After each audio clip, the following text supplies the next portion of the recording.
shoutout po sa inyo. Timido TV. Ayan, sa lahat po ng viewers, no, panoorin po natin. At syempre, subscribe din natin, Alvin TV. Oy, thank you. Alright.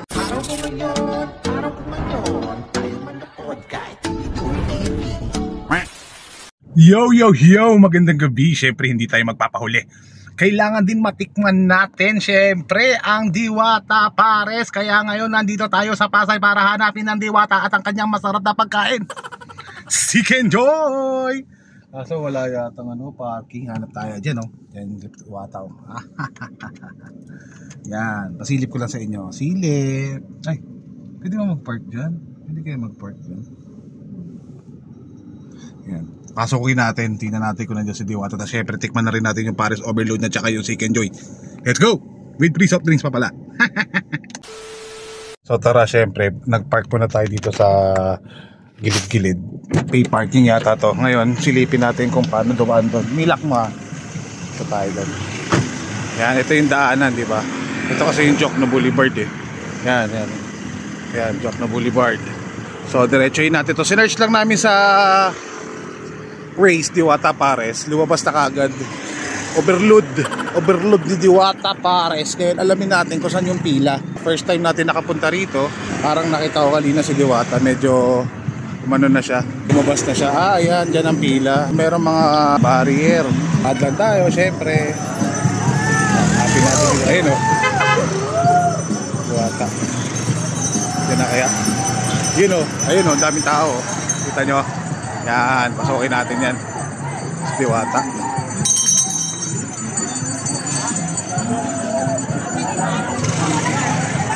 Ito na nga, habang papalapit ako, hindi ko namamalayan, sa harapan ko na pala si Diwata.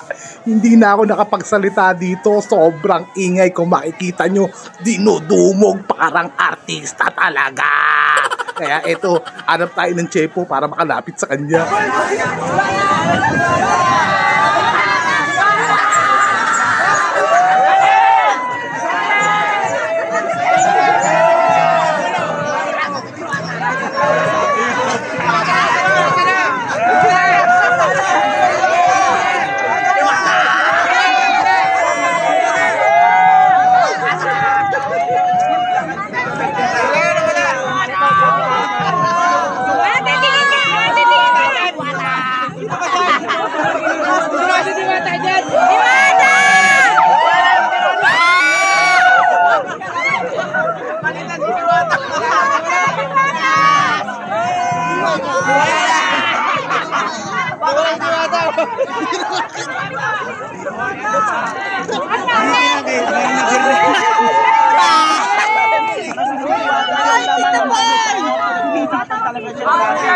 Araw-araw lagi nagbabiral, nagtitrending to si Diwata sa kanyang post.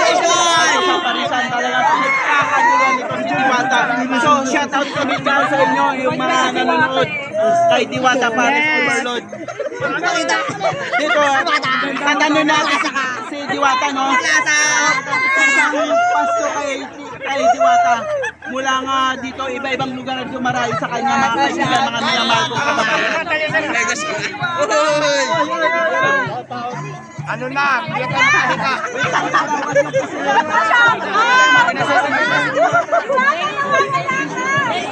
Ayan, magtatanong-tanong. Ang dami nagtatanong.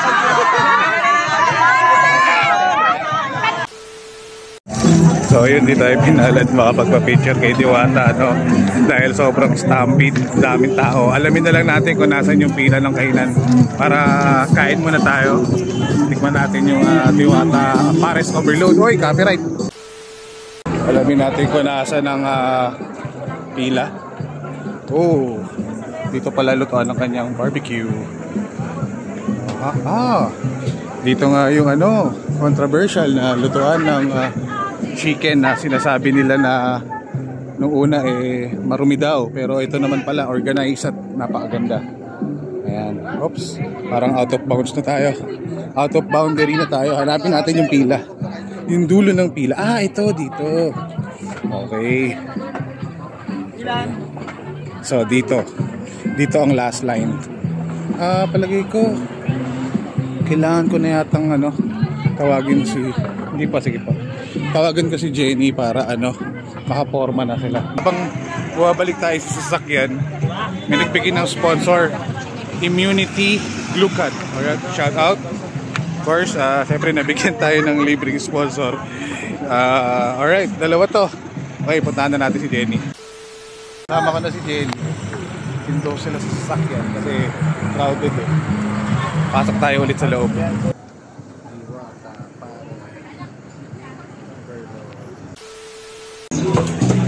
First step, dalawang ticket para dito makakuha nito. Kaso hindi ko na makahawakan yung cellphone dahil dalawa kukunin ko. Balikan ko kayo. Sunod kanin. After na itong dalawang ulam, itong kanin na to. So ito na, finally naka-order na kami. Kaso walang sikin, bad trip. Yung pa naman yung pinaka gusto ko, kaya ito na lang muna. Yung pinaka pares overload nila, yung main menu.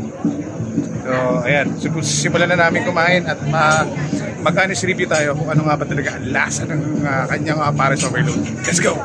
Kita yung kalamansi kasi parang wala na yata doon. Dito, merong kuhanan dito, hindi ko. Pwede po humingi ng kalamansi. Ay, kalamansi boss. Ayun, huli. Dali mo boy. Sa, dalawa. Tinuro ko lang dyan sa box na ako. Ayan, shout out tol, salamat ha. Okay, nakakuha na tayo ng kalamansi. Ayan, doon sa likod, doon ng kuhanan. Okay, kain na tayo. Ito na, review natin.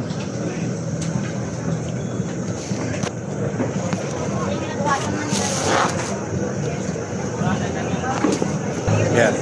Tikman na natin kung ano nga ba talagang lasa ng Diwata Pares. Ito honest review to ha. Siyempre hindi naman uso sa atin yung hindi naman uso sa atin yung magsisinungaling tayo na porket trending na sasabihin natin masarap talaga. So ito talaga malalaman natin kung masarap nga ba talaga yung Pares Overload ni Diwata.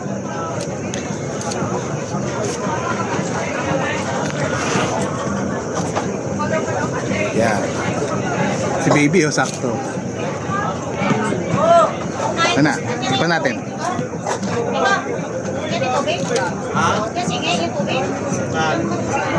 Yung sabaw niya, typical na Pares. Typical na Pares. Take note. Walang ganun ka-special sa sabaw niya. Ngayon, tikman naman natin yung sitsaron bulaklak. Sitsaron bulaklak ba? Chicharon. Kasi yung chicken eh. Baka yung chicharon, sitsaron.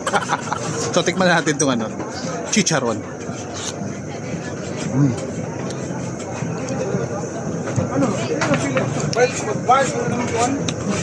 Kanin, syempre. Yung chicharon medyo okay ha. Ewan ko yung part na yun. Kanina kasi parang may nakain akong medyo matigas eh. Ngayon, tikman naman natin itong baboy. Yung quality ng baboy parang medyo matigas eh. Tingnan nyo. Hindi siya pumutok eh. Wala, lang to, first fry lang, walang second fry. Kaya hindi siya pumutok. Hindi niya ni-rest.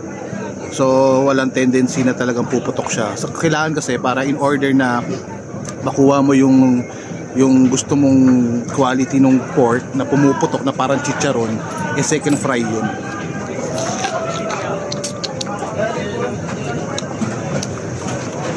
So like what I said, yung baboy niya malambot naman, kaso nga lang yung taba ay yung balat niya medyo negative.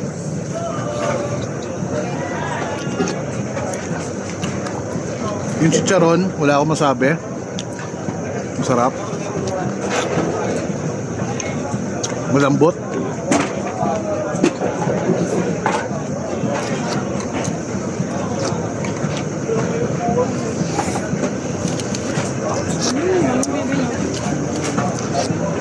yun yung pinaka-honest review natin.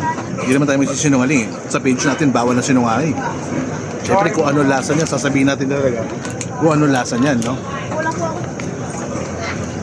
Meron palang soft drinks to, hindi ko pa nakuha. Pagkuha ko ng kanin at saka sabaw, kuha tayo soft drinks.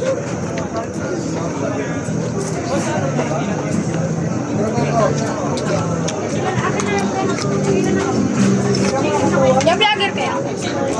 Vlogger. Bakit?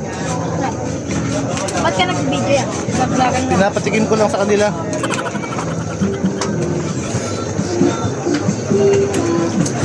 Joke lang. Hindi mo tayo vlogger talaga eh. Ano lang tayo, video creator. So, syempre, sayang ang memory. Mamaya ulit. Alam ka naman, tingnan nyo lahat ng aking nga. Sige, bye-bye. Hindi na tayo, guys. Busog na busog ako. Halos nakatatlong kanin yata ako kasi yung second rice ko, dalawa eh. So, babay na, Diwata. Hindi ka na namin nakita, hindi kami nakapagpa-picture sa'yo. Pero okay lang, mahalaga, natikman natin ang iyong pares. Dito ko natatapusin to, dito na rin ako mag-outro. Honest review lang talaga dahil hindi ko talaga alam kung bakit. Hindi ako basher ni Diwata dahil unang-una, sabi ko nga, gusto ko talagang makita siya.